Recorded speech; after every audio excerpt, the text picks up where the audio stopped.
Hello friends, welcome to Raj online classes.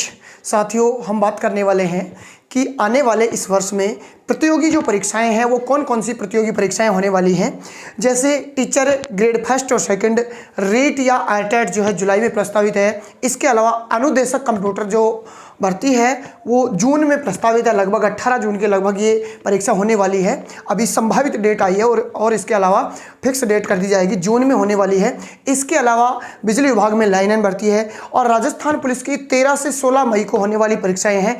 इनके अलावा junior accountant और वीडियो मेंस, इन सभी प्रतियोगी परीक्षाओं के लिए तैयारी करने वाले जो सभी अभ्यर्थी हैं, इन अभ्यर्थियों से मैं बात करना चाहूँगा कि जो आने वाले इस वर्ष में प्रतियोगी परीक्षाएं हैं इनकी तैयारी हम किस प्रकार करें। कि वर्तमान समय की जो प्रतियोगी परीक्षाएं हैं, वर्तमान जो प्रतियोगी परीक्षाएं हैं, इन प्रतियोगी परीक्षाओं में जो पूछे जाने वाले प्रश्न हैं, यानी कैसे कैसे प्रश्नों की प्रवृत्ति रहती है, उन प्रश्नों की अगर मैं बात करना चाहूँ, क्योंकि अक्सर विद्यार्थियों को हम देखते हैं जो क्लासरूम यानी एग्जाम हॉल से बाहर निकलते ही उनके सामने एक बड़ी समस्या होती है कि यार इतने प्रश्न मेरे आते हुए गलत हो जाते हैं। तो वो कैसे प्रश्न है उनकी एक झलक हम देखते हैं। कि देखिए, सबसे पहले हम बात करें कि प्रश्न मान लीजिए आ जाता है कि मेहरानगढ़ दुर्ग कौन से जिले में है। हमारे सामने आया प्रश्न, मेहरानगढ़ दुर्ग कौन से जिले में है। जी हाँ, ऑप्शन आपके सामने 4 आएंगे। Number 1 Jodhpur, number 2 Bikaner, number 3 Barmer और नंबर 4 आता है जैसलमेर। हमें सिर्फ और सिर्फ अगर पिछले जमाने की प्रतियोगी परीक्षाओं की बात करें तो ऐसे प्रश्न पूछे जाते थे जैसे हम सिर्फ और सिर्फ एक ऑप्शन छांटना होता था और उसको गोला खाला करना होता था। जैसे मेहरानगढ़ दुर्ग जोधपुर में है तो हमें 3 ऑप्शन से कोई लेना देना नहीं है। लेकिन दोस्तों, आज की प्रतियोगी परीक्षाएं जो हैं उनमें प्रश्न पूछा जाने का कुछ तरीका अलग है। किस प्रकार के प्रश्न पूछे जाते हैं? जैसे प्रश्न पूछा जाता है कि निम्नलिखित के संदर्भ में सही नहीं है या निम्नलिखित के संदर्भ में सही है। ऐसे प्रश्न आज की प्रतियोगी परीक्षाओं में अधिकतर देखने को मिलते हैं। तो ऐसे प्रश्नों के लिए हमें आने वाले प्रश्न के 4 जो ऑप्शन हैं उन चारों ऑप्शनों का सामना करना पड़ता है, तब जाकर हम एक को सही या गलत के रूप में निकाल सकते हैं। तो आज की प्रतियोगी परीक्षाओं का होना, चारों जो ऑप्शन है चारों ऑप्शनों के बारे में हमें नॉलेज होनी चाहिए, तब जाकर उस प्रश्न का हम उत्तर दे सकते हैं। जैसे हम बात करें कि प्रश्न पूछ लिया जाता है कई बार कि कैसी प्रतियोगी जो परीक्षाएं हैं वर्तमान समय में, वहां पर कैसे प्रश्न अभ्यर्थियों से गलत होने की संभावना होती है, क्योंकि जल्दबाजी में हम ऐसे प्रश्नों पर ध्यान नहीं देते क्योंकि ये प्रश्न मुझे आता है तो, और वही प्रश्न हमसे गलत होते हैं। जैसे प्रश्न पूछा जाता है कि राजस्थान में जिले व संभाग कितने हैं, क्रम से पूछा जाता है और पहले ऑप्शन में हमारे सामने आता है 7 व 33, दूसरे ऑप्शन में आता है 33 व 8 और तीसरे ऑप्शन में आता है सी ऑप्शन में मान लीजिए हमारे साथ में आ जाता है कि 33 व 7। तो इस प्रकार से हमारे सामने ऑप्शन आया। स्टूडेंट क्या करते हैं, सबसे पहला ऑप्शन आपको दिखाई दे रहा है 7 और 33। प्रश्न पूछा तो है जिले और संभाग, लेकिन कहीं ना कहीं क्रम जो प्रश्न में पूछे जाने वाला है पहले जिले और बाद में संभाग। अक्सर स्टूडेंट पहला ऑप्शन ही क्लिक करके और उसको गोला गाला कर देता है, क्योंकि यहां पर भी संभाग व जिले दिए हुए हैं, लेकिन कहीं ना कहीं प्रश्न में जो हमसे पूछा जाता है वही क्रम हमें उत्तर में दिखना पड़ेगा। तो सही ऑप्शन हमारा क्या होगा, यहां पर सी ऑप्शन सही होगा। इसी प्रकार के प्रश्न में अगर बात करूं कि प्रतियोगी परीक्षाओं में प्रश्न पूछे जाते हैं, जैसे सीधा सा प्रश्न आपसे पूछ लिया जाता है कि भारत की राजधानी क्या है। प्रश्न आपसे पूछा गया भारत की राजधानी क्या है। पहले ऑप्शन में आ जाता है दिल्ली, दूसरे ऑप्शन में आ जाता है कोलकाता, तीसरे ऑप्शन में आ जाता है मुंबई और चौथे ऑप्शन में आ जाता है नई दिल्ली। नई दिल्ली। अक्सर विद्यार्थी क्या गलती करते हैं यहाँ पर कि पहले ऑप्शन को देख के ही सीधा उत्तर मारते हैं। तो पहला ऑप्शन दिल्ली है, जबकि हमारा सही ऑप्शन क्या होगा, नई दिल्ली होगा। ऐसे प्रश्नों से आप बचें ताकि आने वाली प्रतियोगी परीक्षाओं में, यानी वर्तमान समय की जो प्रतियोगी परीक्षाएं हैं उनमें एक एक प्रश्न, एक एक अंक जो है बहुत महत्वपूर्ण होता है। तो ऐसे प्रश्नों को आप सही करें जो हमें आते हैं। नहीं आने वाला प्रश्न तो हमसे सही नहीं हो सकता, लेकिन आने वाले प्रश्नों को गलत करने से आप बच सकते हैं। और हम देखते हैं प्रश्नों को, जैसे कई बार पूछा जाता है कि राजस्थान का देशांतरीय व अक्षांशीय विस्तार कितना है। यह अक्सर पूछा जाता है कि राजस्थान का देशांतरीय व अक्षांशीय जो विस्तार है ये कितना है। ऑप्शन में आता है सबसे पहले ए ऑप्शन में आएगा 7 डिग्री व 9 मिनट तथा 8 डिग्री 47 मिनट। बी ऑप्शन में आपके सामने आता है सीधा सा कि 9 डिग्री 7 मिनट व 8 डिग्री 47 मिनट। सी ऑप्शन में यहाँ पर आता है मान लीजिए 8 डिग्री 45 मिनट व 7 डिग्री 9 मिनट, और डी ऑप्शन में आता है 8 डिग्री 47 मिनट व 7 डिग्री 9 मिनट। ये ऑप्शन आपके सामने आएंगे। तो हमें देखना है कि प्रश्न में हमसे क्या पूछा गया है, देशांतरीय व अक्षांशीय विस्तार, यानी पहले देशांतर आना चाहिए और बाद में अक्षांशीय। लेकिन क्या होता है स्टूडेंट्स, ये जो 7 डिग्री और 9 मिनट और 8 डिग्री 47 मिनट है, ये कहीं ना कहीं सही तो है, लेकिन हमारा जो पूछा जाने वाला प्रश्न है इसके लिए ये ऑप्शन सही नहीं होगा, क्योंकि पहले हमें देशांतरीय विस्तार और बाद में क्या आना चाहिए, अक्षांशीय विस्तार आना चाहिए। तो ऐसी गलती हमें प्रश्नों में कर पाते हैं और आता हुआ भी प्रश्न हमसे क्या हो जाता है, गलत हो जाता है। तो हमारा सही आंसर यहां पर क्या होगा, डी ऑप्शन होगा। तो ऐसे प्रश्नों से आप बच सकते हैं। जैसे मान लीजिए प्रश्न पूछा जाता है कि कर्क रेखा के उत्तर में स्थित जो राज्य है निम्न में से कौन सा है। कई बार प्रतियोगी परीक्षाओं में पूछा जाता है कि कर्क रेखा के उत्तर में स्थित निम्न में से कौन सा राज्य है जो कर्क रेखा के उत्तर में स्थित है। इस प्रकार से प्रश्न पूछा जाएगा और आपको ऑप्शन दे दिया जाता है राजस्थान, झारखंड, मणिपुर और त्रिपुरा। इस प्रकार के प्रश्न आपको देंगे कि कौन सा जो है राज्य है कर्क रेखा के उत्तर में स्थित है। हम सीधा सा क्या करते हैं कि हमारा जो राजस्थान है ये कर्क रेखा के अधिकांश भाग कर्क रेखा के उत्तर में है, लगभग राजस्थान का 1% जो भाग है वो कर्क रेखा के दक्षिण में है। तो सीधा सा अभ्यर्थी क्या कर पाते हैं, राजस्थान उत्तर में कर पाते हैं। लेकिन कहीं ना कहीं इस ऑप्शन को, इन चारों ऑप्शनों को हम देखते हैं भारत के मानचित्र में, तो सीधा सा स्पष्ट रूप से जो मणिपुर राज्य है ये कहीं ना कहीं कर्क रेखा के उत्तर में स्थित है। तो ऐसे प्रश्नों को हम हल कर पाएंगे। यानी ऐसे जो प्रश्न हैं जो आज वर्तमान समय की प्रतियोगी परीक्षाओं में हमसे पूछे जाते हैं और मोस्टली ये दिए ही इस प्रकार इसलिए जाते हैं कि हमसे गलत हो सके कहीं ना कहीं। और अगर हम बात करें तो इसके आगे हमारे सामने कई प्रश्न ऐसे आते हैं जिनके 2 ऑप्शन ऐसे होते हैं जो हमें पता है, बाकी 2 ऑप्शन हम बाहर कर चुके होते हैं कि इन दोनों ऑप्शनों में से उत्तर नहीं होगा। तो देखिए उन प्रश्नों को हम हल कैसे कर पाएंगे, यानी ये सब प्रश्न हैं, इन सब प्रश्नों को आप देखते हुए एक प्रश्न जैसे पूछा गया था कि राजस्थान से संसद में सीटें कितनी हैं, संसद में सीटें कितनी हैं। ऑप्शन आ गया नंबर ए 25, बी ऑप्शन आ गया यहाँ पर 10, सी ऑप्शन आ गया यहाँ पर 45 और डी ऑप्शन आ जाता है यहाँ पर 35। साथियों अक्सरतया स्टूडेंट क्या करता है, लोकसभा की सीटें जो होती हैं 25 होती हैं और इस ऑप्शन को सही कर देता है, जबकि यहाँ पर प्रश्न में क्या पूछा गया है, संसद में सीटें कितनी हैं, यानी लोकसभा और राज्यसभा दोनों को मिलाकर संसद में जो सीटें होंगी वो कितनी होगी, 35 सीटें हमारे यहाँ पर राजस्थान से संसद में है। तो ऐसे जो प्रश्न हैं इन प्रश्नों से आप बचें। हम बात करते हैं आज के वर्तमान प्रतियोगी परीक्षाओं में भूगोल विषय से कैसे प्रश्न पूछे जाते हैं और उन प्रश्नों की प्रवृत्ति क्या होती है और भूगोल विषय के प्रश्नों को सबसे आसान तरीके से कैसे हल कर सकते हैं। तो सबसे पहले हम बात करते हैं भूगोल की। जो भूगोल है इस भूगोल विषय के बारे में 0 से और टॉप तक लेके मैं आपको चलने वाला हूँ। तो देखिए सबसे पहले हम बात करेंगे कि भूगोल क्या है। भूगोल क्या है, देखिए सबसे पहले भूगोल की अगर हम बात करना चाहें तो 2 शब्दों से मिलकर बना है ये। एक है शब्द भू और दूसरा है गोल। यानी भू यानी होती है पृथ्वी और गोल यानी गोल, यानी पृथ्वी कैसी है, गोल है। लेकिन अगर इस भूगोल शब्द की उत्पत्ति के बारे में अगर हम बात करें, उत्पत्ति के बारे में अगर बात करें भूगोल शब्द की, तो इस भूगोल शब्द की जो उत्पत्ति हुई है वो 3 विषयों से मानी जाती है। सबसे पहले नंबर 1 ग्रीक भाषा। 3 भाषाओं के संदर्भ में हम बात करेंगे तो ग्रीक भाषा के संदर्भ में अगर हम बात करें तो सबसे पहले जी प्लस ग्राफो,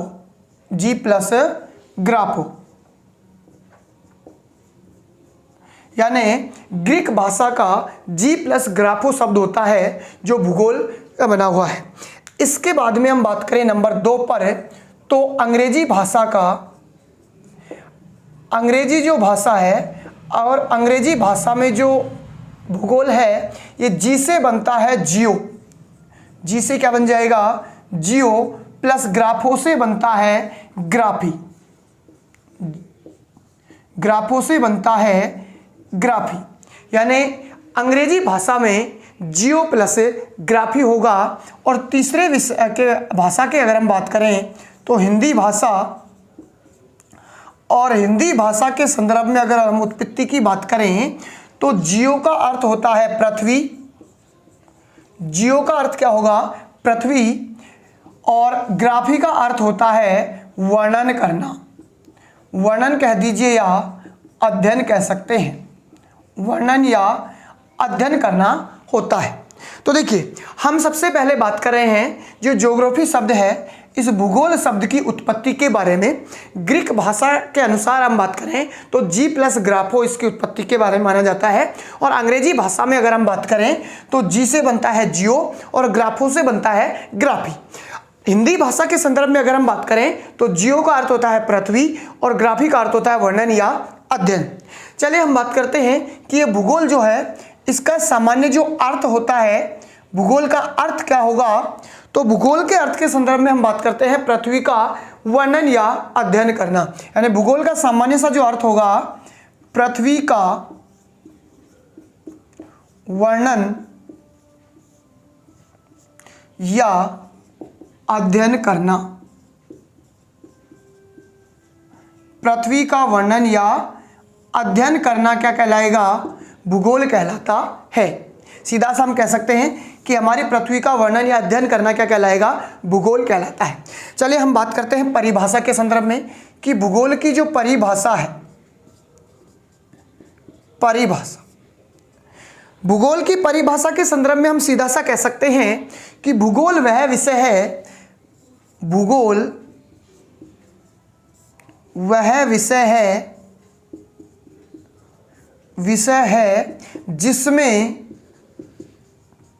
जिसमें पृथ्वी के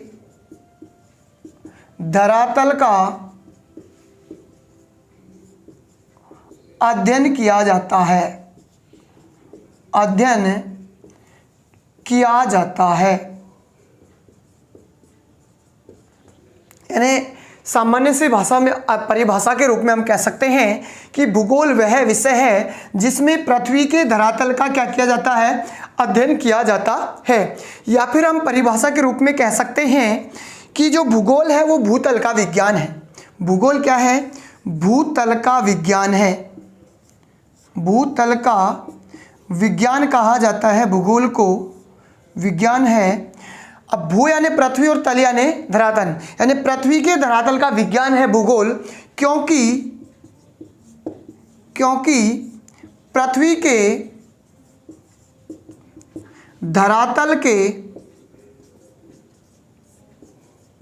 विभिन्न स्वरूपों का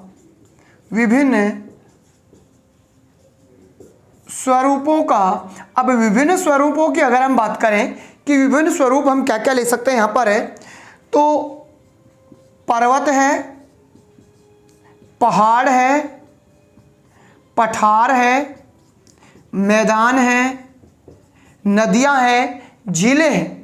इन सबको हम क्या कह सकते हैं? धरातल के विभिन्न स्वरूप। और पृथ्वी के धरातल के इन विभिन्न स्वरूपों का मानवीय संसार के रूप में अध्ययन करना, मानवीय संसार के रूप में जो अध्ययन करना होगा वो कहलाता है भूगोल। यानी इन सभी का विभिन्न स्वरूपों का लक्षणों के आधार पर मानवीय संसार के रूप में अध्ययन करना क्या कहलाता है? भूगोल कहलाता है। स्पष्ट रूप से हम ये कह सकते हैं भूगोल के संदर्भ में। अब इस भूगोल की बात करें कि इस भूगोल को लाने का जो श्रेय है, कौन इसका जन्मदाता है? सबसे पहले हमारे यहाँ पर किसके द्वारा लाए गया थे? भूगोल विषय के रूप में कब से अलग विषय के रूप में इसे पढ़ा जाता है? इन सब की बात करें तो लगभग 18वीं शताब्दी से ये अलग सब्जेक्ट के रूप में जो है स्कूलों और कॉलेजों में पढ़ा जाता है। हम यहाँ पर बात करें कि भूगोल विषय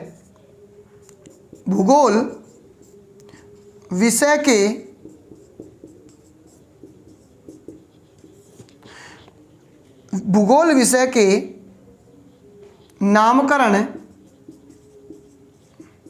एवं विषय में जो विषय के रूप में प्रस्तुत देने का श्रेय, विषय के रूप में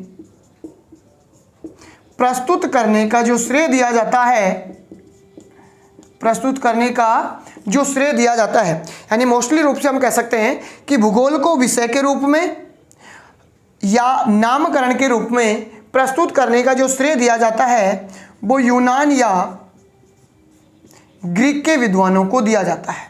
यानी मोस्टली रूप से हम ये कह सकते हैं कि भूगोल जो विषय है इसका नामकरण और इसको विषय के रूप में प्रस्तुत करने का जो श्रेय दिया जाता है वो कहाँ के विद्वानों को दिया जाता है? यूनान या ग्रीक के विद्वानों को दिया जाता है। यूनान या ग्रीक का जो विद्वान था, नंबर एक विद्वान हुआ करता है हिकेटियस। यानी यूनान या ग्रीक का एक विद्वान हुआ था और उनका नाम था हिकेटियस। हिकेटियस महोदय के बारे में अगर हम बात करें तो इन्होंने पृथ्वी के भौतिक तत्वों का वर्णन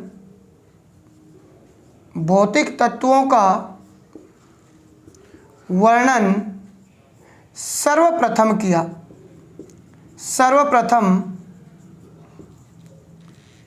किया था। और जो पृथ्वी के भौतिक तत्वों का इन्होंने जो वर्णन किया था, इनकी एक पुस्तक होती है और पुस्तक का नाम है जेस पेरियोडोस। पुस्तक का जो नाम है जेस पेरियोडोस।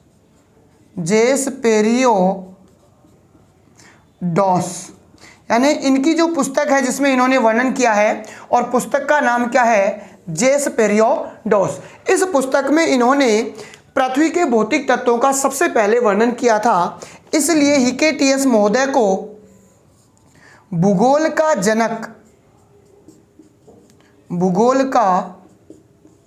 जनक या पिता या जन्मदाता कहा जाता है। तो सीधा सा हमारे सामने प्रश्न बनता है कि भूगोल का जनक या पिता किसे कहा जाएगा? तो हिकेटियस को कहा जाता है। क्यों कहा जाता है? क्योंकि इन्होंने पृथ्वी के भौतिक तत्वों का वर्णन सर्वप्रथम किया था और पुस्तक में कौन सी में किया था? इनकी पुस्तक है जेस पेरियोडोस। इसमें सबसे पहले पृथ्वी के भौतिक तत्वों का वर्णन किया था। यही यूनान या ग्रीक का ही एक विद्वान होता है और उनका नाम है इराटोस्थनीज।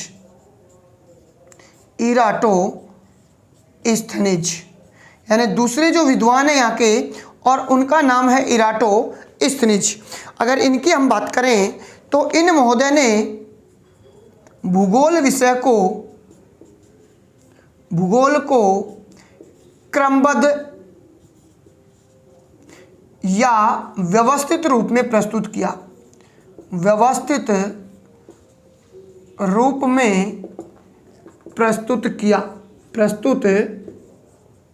किया था। इसलिए इन्होंने भूगोल को व्यवस्थित या क्रमबद्ध रूप में प्रस्तुत किया था। इसलिए इराटोस्थनीज महोदय को व्यवस्थित या क्रमबद्ध भूगोल का जनक कहा जाता है। व्यवस्थित या क्रमबद्ध भूगोल का जो जनक कहा जाता है, भूगोल का जनक या पिता, वो किसको कहा जाएगा? इराटोस्थनीज महोदय को कहा जाता है। सीधा सा भूगोल का अगर जनक आता है तो कौन आएगा? हिकेटियस। जबकि व्यवस्थित या क्रमबद्ध भूगोल का जो जनक होगा वो कौन होगा? इराटोस्थनीज महोदय होंगे। एक और प्रश्न यहाँ से बन सकता है कि जो भूगोल है और इस भूगोल के लिए जो ज्योग्राफी शब्द दिया गया है, भूगोल के लिए जो ज्योग्राफी जो शब्द दिया गया है इंग्लिश का, ये ज्योग्राफी शब्द भी सर्वप्रथम किसने दिया था? इराटोस्थनीज महोदय ने दिया है। और इस ज्योग्राफी शब्द का उल्लेख कहाँ मिलेगा कि सबसे पहले इराटोस्थनीज महोदय ने दिया है? तो इनकी ही एक पुस्तक है और पुस्तक का नाम है ज्योग्राफिया। पुस्तक का नाम है ज्योग्राफिया। और इस ज्योग्राफिया पुस्तक में उल्लेख मिलता है कि भूगोल के लिए ज्योग्राफी शब्द सबसे पहले किसने दिया? इराटोस्थनीज महोदय ने दिया था।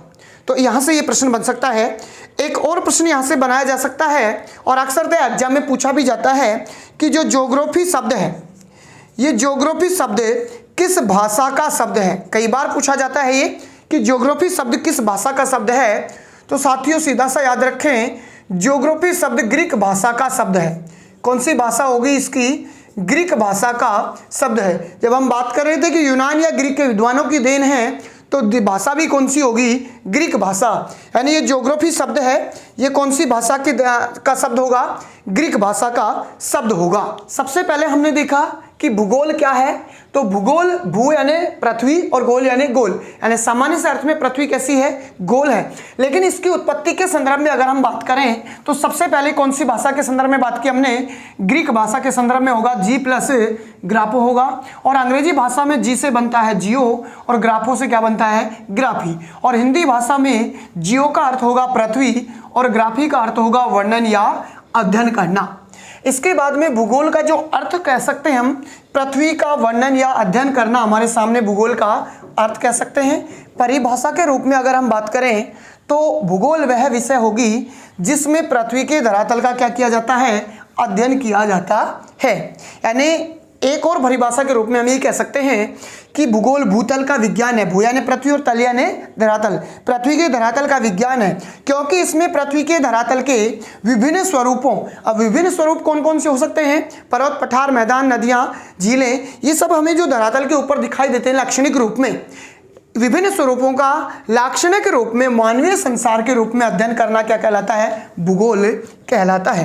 भूगोल विषय के रूप में अगर नामकरण और विषय के रूप में प्रस्तुत करने का श्रेय दिया जाता है वो कहाँ के विद्वानों को दिया जाएगा, यूनान या ग्रीक के विद्वानों को। यानी जो आज हम भूगोल पढ़ रहे हैं, इस भूगोल का नामकरण और इसको विषय के रूप में प्रस्तुत करने का श्रेय यूनान या ग्रीक के विद्वानों को दिया जाता है। और यहाँ यूनान या ग्रीक के विद्वानों में सबसे पहला एक विद्वान होता है कौन, हिकेटियस। और हिकेटियस महोदय ने क्या किया, पृथ्वी के भौतिक तत्वों का वर्णन सर्वप्रथम किया था।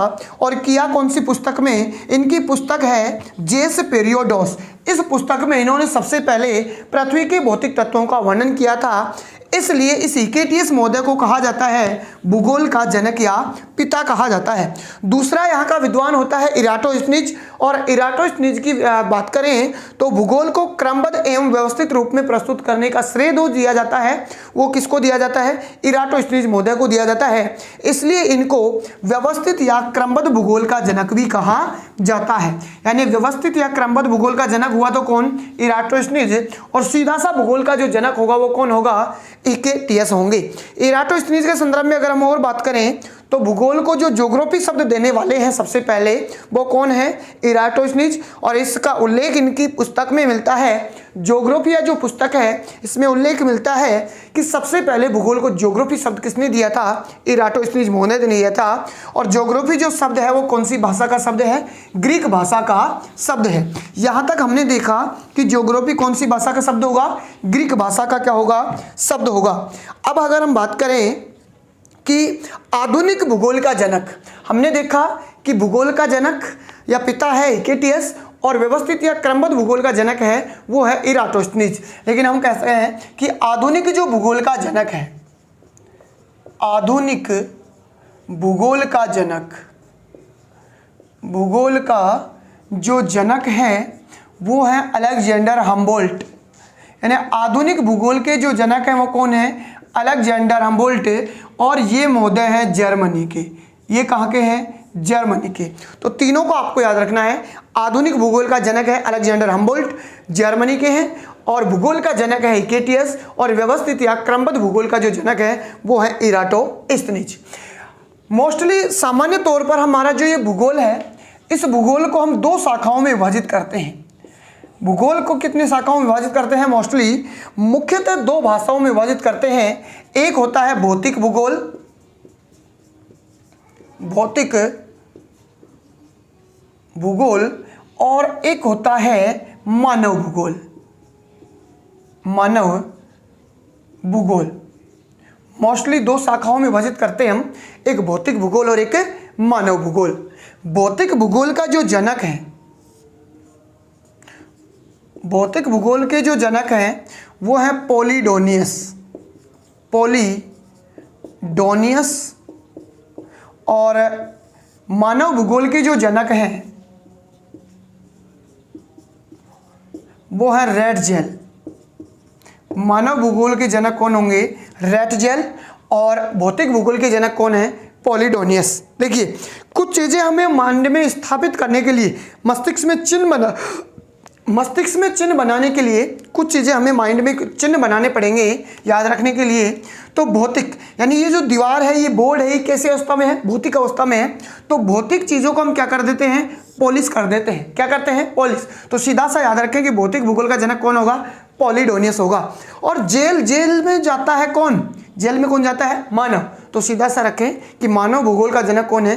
रेट जेल है। तो इस प्रकार से हम यहाँ पर याद कर सकते हैं। अब हम बात करते हैं हमारी पृथ्वी के निर्माण की प्रक्रिया कि जो हमारा भूगोल है, इस भूगोल का अर्थ हमने समझा पृथ्वी का वर्णन करना। तो पृथ्वी के वर्णन करने के दौरान हम सबसे पहले बात करते हैं पृथ्वी के निर्माण की प्रक्रिया कि किस किस प्रकार से वर्तमान जो हमारे महाद्वीप हैं, वर्तमान हमारे देश हैं, इनका निर्माण किस किस प्रकार से हुआ है और कैसे आज वर्तमान में हमारी ये पृथ्वी विखंडित हुई है। सबसे पहले पृथ्वी के निर्माण की प्रक्रिया के अंतर्गत हम बात करें तो एक आकाशीय पिंड होता है। सर्वप्रथम एक आकाशीय पिंड होता है और उस आकाशीय पिंड का नाम होता है सूर्य। आकाशीय पिंड का नाम क्या होगा? सूर्य होगा। यानी हमारी पृथ्वी पर सर्वप्रथम अगर हम बात करें तो एक आकाशीय पिंड है और आकाशीय पिंड का नाम क्या होता है मित्रों? सूर्य होता है। इस प्रकार से ये जो सूर्य है, आकाशीय पिंड है, इसी का एक टुकड़ा क्या होता है? एक दिन अलग होता है। यानी आकाशीय पिंड जो हमने नाम दिया है सूर्य, इसी सूर्य का ये जो एक टुकड़ा है ये एक दिन हो जाता है, अलग हो जाता है। और अलग होने पर इसकी भी प्रकृति सेम होती है। यानी सूर्य गर्म होता है तो ये टुकड़ा भी कैसा होगा? गर्म होगा। सेम वैसे ही प्रकार से जैसे एक रोटी का टुकड़ा, रोटी गर्म होगी तो रोटी का टुकड़ा भी क्या होगा? गर्म होगा। इस प्रकार से इसकी प्रकृति भी क्या होता है? गर्म। हम इसको थोड़ा सा बड़ा बनाते हैं पढ़ने की दृष्टि से। यानी ये गर्म होता है लेकिन धीरे धीरे इसमें बदलाव आता है और ये ठंडा होने लगता है। ठंडा होने पर हम इसका नामकरण कर देते हैं पृथ्वी। इसका जो नामकरण किया गया वो क्या किया गया? पृथ्वी किया गया। और पृथ्वी क्या हो जाती है? ठंडी हो जाती है। कई वर्षों बाद में ये ठंडी होती है और ठंडी होने के बाद में इसकी अवस्थाओं में परिवर्तन होने लगता है। अवस्था में क्या होने लगता है? परिवर्तन। जैसे ये ठंडी हो जाती है तो इसकी अवस्थाओं में परिवर्तन होता है और अवस्थाओं में परिवर्तन के स्वरूप हमने देखा कि ये दो भागों में विभाजित हो जाती है। पृथ्वी कितने भागों में विभाजित हो जाती है? दो भागों में विभाजित हो जाती है। एक भाग होता है कठोर भाग और एक भाग होता है तरल भाग। ये वाला जो भाग है ये तो होता है कठोर भाग और ये जो भाग हमें दिखाई दे रहा है ये होता है तरल भाग। यानी हमारी पृथ्वी अवस्थाओं में परिवर्तन के दौरान कितने भागों में विभाजित हो जाती है? दो भागों में विभाजित हो जाती है। दो भागों में हमने देखा कि एक भाग हमारा होता है कठोर भाग और कठोर भाग को नाम दे दिया जाता है पेंजिया। ये जो कठोर भाग है इस कठोर भाग को तो नाम दे दिया जाता है पेंजिया कहा जाता है। कठोर भाग को क्या कहा जाएगा? पेंजिया कहा जाता है। और ये जो तरल भाग होता है इस तरल भाग को कहा जाता है पैंथालासा। तरल भाग को क्या कहेंगे हम? पैंथालासा। पैंथालासा। ठीक है। पृथ्वी अवस्थाओं में परिवर्तन के दौरान दो भागों में बटी। एक भाग कठोर है और कठोर भाग को नाम दिया पेंजिया और तरल भाग जो है और तरल भाग को हमने नाम दिया क्या? पैंथालासा। इस प्रकार से दो भागों में विभाजित हो जाती है। लेकिन कठोर जो भाग होता है ये मध्य में से धंसा हुआ होता है या गहरा होता है। ये जो कठोर भाग है ये मध्य से धंसा हुआ होता है या गहरा होता है। तो दोनों तरफ से नदियों का जल आकर इसमें इकट्ठा होने लगता है। यानी ये जो मध्य भाग में से क्या होता है? गहरा होता है और गहरा होने के कारण दोनों तरफ से नदियों का जल आकर यहाँ पर इकट्ठा होने लगता है और धीरे धीरे यहाँ पर नदियों का जल इकट्ठा होने के कारण एक बहुत बड़ी जल राशि के रूप में यहाँ पर इकट्ठा हो जाता है। यानी ये जो कठोर भाग है ये मध्य से धंसा हुआ है और धंसा होने के कारण यहाँ पर धीरे धीरे नदियों का जल इकट्ठा होने लगता है और नदियों का जल जो इकट्ठा होने लगता है ये एक दिन बहुत बड़ी जल राशि के रूप में यहाँ पर इकट्ठा होता है और इस जल राशि को नाम दे दिया जाता है टेथिस सागर। इस बहुत बड़ी जल राशि को नाम दे दिया जाता है टेथिस सागर। यानी अगर हम देखें तो ये पेंजिया जो हमारा भाग है, पेंजिया दो भागों में विभाजित हो जाता है। किसके कारण? टेथिस सागर के कारण दो भागों में विभाजित हो जाता है। यानी दो भाग जो विभाजित होते हैं, इस पेंजिया का उत्तरी भाग होता है और इस उत्तरी भाग को हम कहेंगे अंगारा लैंड। उत्तरी भाग को तो क्या कहेंगे हम, अंगारा लैंड कहेंगे, या फिर हम कह सकते हैं लॉरेंसिया। यानी हमारे सामने जो पेंजिया के दो भाग हुए हैं टेथिस सागर के कारण, टेथिस सागर पेंजिया को दो भागों में बांटता है। उत्तरी भाग जो उत्तरी पेंजिया है उसको कहा जाता है अंगारा लैंड या लोरेंसिया, लेकिन जो दक्षिणी भाग होता है और दक्षिणी भाग को कहा जाता है गोंडवाना लैंड। दक्षिणी भाग को क्या कहा जाएगा, गोंडवाना लैंड कहा जाता है। तो ये जो पेंजिया है, पेंजिया भी कितने भागों में बढ़ जाता है, दो भागों में बढ़ जाता है। उत्तरी भाग अंगारा लैंड या लोरेंसिया और दक्षिणी भाग कहलाता है गोंडवाना लैंड। अब हम आगे चलते हैं, तो ये जो अंगारा लैंड और लोरेंसिया है या दक्षिणी भाग जो गोंडवाना लैंड है, ये भी अपने उपभागों में विभाजित हो जाता है। तो कैसे कैसे देखिए, सबसे पहले हम बात कर लेते हैं यहाँ टेथिस सागर कि टेथिस सागर के बारे में कई बार प्रश्न पूछे जाते हैं कि इसके टेथिस सागर के यहाँ पर अवशेष क्या क्या है। तो सबसे पहला टेथिस सागर के अवशेष के रूप में कई बार परीक्षाओं में पूछा जाता है खारे पानी की झीलें।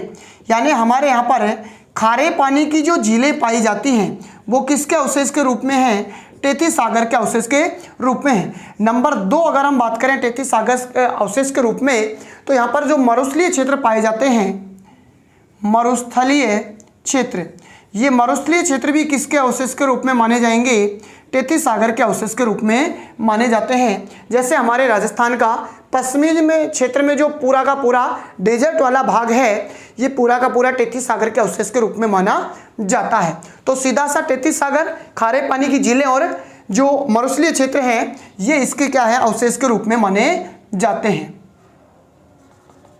अवशेष के रूप में हम कह सकते हैं कि टेथिस सागर का जो अवशेष के रूप में प्रश्न पूछे जाते हैं वो क्या क्या पूछे जा सकते हैं, तो खारे पानी की झीलें और मरुस्थलीय प्रदेश। चलिए हम बढ़ते हैं आगे कि ये जो हमारे दो भाग आए अंगारा लैंड और गोंडवाना लैंड, सबसे पहले हम यहाँ पर लेते हैं नंबर 1 पेंजिया। जो पेंजिया है, और पेंजिया को ही हमने कितने भागों में विभाजित किया है, 2 भागों में विभाजित किया है। एक पेंजिया का भाग है उत्तरी भाग और वो तो है अंगारा लैंड। पेंजिया का उत्तरी भाग तो क्या है, अंगारा लैंड है, और पेंजिया का जो दक्षिणी भाग है, दक्षिणी भाग वो है गोंडवाना लैंड, गोंडवाना लैंड। तो देखिए इसकी अगर हम बात करें तो अंगारा लैंड या जो लोरेंसिया है ये भी अपने 3 भागों में विभाजित हो जाता है। यानी अंगारा लैंड कितने भागों में बढ़ता है, 3 भागों में, और गोंडवाना लैंड है ये 4 भागों में विभाजित हो जाता है। ये कितने भागों में होगा, 4 भागों में। तो चलिए हम बात करते हैं यहाँ पर अंगारा लैंड के जो 3 भाग हैं। सबसे पहला नंबर 1 अगर हम बात करें तो उत्तरी अमेरिका, उत्तरी अमेरिका, और 2 नंबर पर अगर हम बात करें यूरोप, और 3 नंबर पर हम बात करें तो एशिया आता है। यानी ये 3 जो क्षेत्र हैं उत्तरी अमेरिका, यूरोप और एशिया, ये तीनों किसके भाग माने जाएंगे, अंगारा लैंड के भाग या लोरेंसिया के भाग माने जाते हैं। जबकि गोंडवाना लैंड है इसके भी कितने भाग हैं, 4 भाग हैं, और 4 भागों के लिए बात करें तो सबसे पहला नंबर 1 हो जाता है इसका दक्षिणी अमेरिका, दक्षिणी अमेरिका। दूसरा जो भाग होगा इसका नंबर 2 अफ्रीका होगा, अफ्रीका। और 3 नंबर पर अगर हम बात करें तो ऑस्ट्रेलिया या इसको ओनेशिया कहा जाता है, ऑस्ट्रेलिया या ओनेशिया। और 4 नंबर पर होता है अंटार्कटिका महाद्वीप, अंटार्कटिका। इस प्रकार से गोंडवाना लैंड कितने भागों में बढ़ता है, 4 भागों में, और अंगारा लैंड कितने भागों में बढ़ता है, 3 भागों में। कुल मिलाकर भाग कितने होते हैं, 7 भाग। कितने हो जाते हैं, 7 भाग। और ये सातों के सातों वर्तमान में क्या कहे जाते, कहलाते हैं, महाद्वीप कहलाते हैं। ये सातों के सातों वर्तमान में क्या हमारी पृथ्वी पर है, महाद्वीप है। कई बार हम पढ़ते हैं कि महाद्वीपों का विस्थापन का जो सिद्धांत है वो दिया जाता है, तो BF वैगनर द्वारा, जबकि महाद्वीपों का जो प्रवाह का सिद्धांत है वो वैगनर महोदय के द्वारा दिया जाता है। तो 7 महाद्वीप है हमारी पृथ्वी पर वर्तमान में। इसी प्रकार से अगर हम बात करें कि जो पैंजिया से तो बने हैं 7 महाद्वीप, लेकिन जो ये हमारा पैंथालासा है तरल भाग, इस तरल भाग से भी जो है ये भी आगे चलकर 4 भागों में विभाजित हो जाता है। 4 भागों की अगर हम बात करें तो सबसे पहला नंबर 1 होता है प्रशांत महासागर, प्रशांत महासागर, और 2 नंबर होता है हिंद महासागर, हिंद महासागर। 3 नंबर पे बात करें तो अटलांटिक महासागर, अटलांटिक महासागर, और 4 नंबर पे बात करें तो आर्कटिक महासागर, आर्कटिक महासागर। इस प्रकार से पैंथालासा भी कितने भागों में विभाजित होता है? 4 भागों में, और ये चारों भाग वर्तमान में क्या हैं? महासागर हैं। चारों भाग वर्तमान में क्या हैं? महासागर हैं। और एक 5वां जो दक्षिणी सागर है या अंटार्कटिका महासागर है वो भी यहाँ पर माना जाता है, लेकिन पूर्णतः उसकी अभी पूरे विद्वानों ने उनको बताया नहीं है। तो वर्तमान में मोस्टली कितने 4 भाग हैं इसके पैंथालासा के, जो वर्तमान में महासागर कितने हो जाएंगे? 4 महासागर हमारी पृथ्वी पर है। और महाद्वीप कितने हैं पृथ्वी पर? 7 महाद्वीप हैं। देखो महाद्वीप, द्वीप होता है द्वीप, द्वीप जो होगा यानी वह स्थलखंड का भाग जो चारों तरफ से जल से घिरा हुआ होगा वो तो क्या कहलाएगा? द्वीप कहलाता है। लेकिन स्थलखंड का वह बड़ा भाग जो चारों तरफ से जल से घिरा हुआ होगा क्या कहलाएगा? महाद्वीप। महा यानी बड़ा और द्वीप यानी द्वीप, जो स्थलखंड का भाग जो जल से घिरा हुआ है। एक होता है प्रायद्वीप, एक होता है प्रायद्वीप। प्रायद्वीप का अर्थ होता है कि एक तरफ से स्थल से घिरा होगा और 3 तरफ से जल से घिरा हुआ जो भाग होगा वो क्या कहलाता है? प्रायद्वीप। जैसे हमारा जो भारत देश है वो भी एक क्या है? प्रायद्वीप है। 3 तरफ से जल से घिरा हुआ होता है और एक तरफ से स्थल से। अरब सागर, बंगाल की खाड़ी और दक्षिण में हिंद महासागर आता है, इसलिए हमारा भारत भी क्या है? प्रायद्वीप है। प्रायद्वीप का विलोम जो अगर लेते हैं तो खाड़ी होता है। प्रायद्वीप का उल्टा क्या होगा? खाड़ी कहते हैं। खाड़ी वह होगी जो 3 तरफ से स्थल से घिरी हुई होगी और एक तरफ से जल से घिरा हुआ जो भाग होगा वो क्या कहलाएगा? खाड़ी। तो इस प्रकार से हमने देखा कि हमारी जो पृथ्वी है, इस पृथ्वी के निर्माण की प्रक्रिया के दौरान वर्तमान जो हमारी पृथ्वी है वर्तमान 7 महाद्वीपों और 4 महासागरों में बटी हुई है। और यही पूरी पृथ्वी के निर्माण की प्रक्रिया के द्वारा आज हमारा जो देश है यानी हमारा जो भारत देश है, ये भारत देश कौन से महाद्वीप में आता है? एशिया महाद्वीप में आता है। हम जो निवासी हैं यानी इस पृथ्वी पर इन 7 महाद्वीपों में से सबसे बड़ा जो महाद्वीप है वो कौन सा है? एशिया महाद्वीप है। और एशिया महाद्वीप में हमारा जो देश है भारत आता है। और भारत में हमारा जो राजस्थान आता है वो उत्तर पश्चिम दिशा में स्थित होता है। तो इस प्रकार से हमारे राजस्थान की उत्पत्ति को भी लेकर अगर हम बात करते हैं तो इसी प्रकार से हमारे राजस्थान की उत्पत्ति होती है।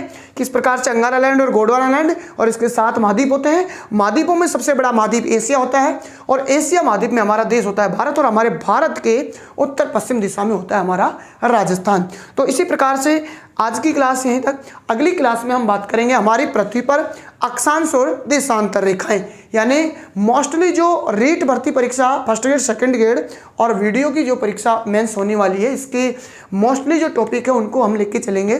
तो कल की क्लास में अक्षांश और देशांतर हम बात करेंगे, संपूर्ण अक्षांश और देशांतरों से आने वाले प्रश्नों को और किस प्रकार के किस प्रवृत्ति के प्रश्न यहाँ पर पूछे जाते हैं उन सभी प्रश्नों को समाहित करते हुए। और हमारा टॉपिक होगा अक्षांश और देशांतर। बहुत ही महत्वपूर्ण टॉपिक है, यानी भूगोल विषय में सबसे पहले रीढ़ की हड्डी अगर है तो अक्षांश और देशांतर हैं। यानी किसी भी जैसे राजस्थान का भूगोल या किसी भी स्थान का भूगोल हम पढ़ते हैं तो वहाँ की स्थिति के बारे में, स्थिति की जानकारी के बारे में, वहाँ की स्थिति की भौगोलिक स्थिति और देशांतरीय अक्षांश स्थिति दोनों होती हैं, इसके बारे में जानने के लिए, वहाँ के जो है जलवायु कटिबंधों के बारे में जानने के लिए, वहाँ के समय के बारे में जानने के लिए, इन सभी को जानने के लिए हमें जानना आवश्यक है अक्षांश और देशांतर रेखाएं। तो कल की क्लास में हम बात करेंगे अक्षांश और देशांतर रेखाएं।